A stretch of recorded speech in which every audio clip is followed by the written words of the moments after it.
मुख्यमंत्री एकनाथ शिंदे आणि मनसे अध्यक्ष राज ठाकरे यांची नुकतीच एक सदिच्छा भेट झाली। या भेटीबाबत बोलताना शिंदे म्हणाले की ही फक्त सौहार्दपूर्ण भेट होती, त्यामध्ये कोणतीही राजकीय चर्चा झालेली नाही। अनेक जण या भेटीकडे वेगळ्या दृष्टीने पाहत असले तरी त्यामागे कोणताही राजकीय हेतू नव्हता, असं त्यांनी स्पष्ट केलं।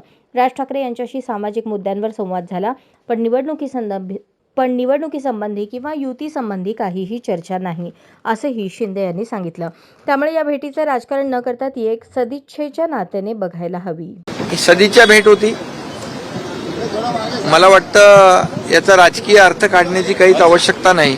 राजसाहेबांनी विचारणा केली कसं काम चाललेलं आहे, सरकारचं कसं चाललंय, मुंबईतले रस्त्यांची कामं कशी चालली आहेत आणि एकंदरीत काही विकासाच्या बाबतीत देखील चर्चा झाली, पण राजकीय चर्चा कुठलीच झाली नाही। गप्पा गोष्टींमध्ये आणि बाळासाहेबांच्या आठवणींना उजाळा देण्यामध्ये एवढा वेळ आमचा कसा गेला तो कळला नाही।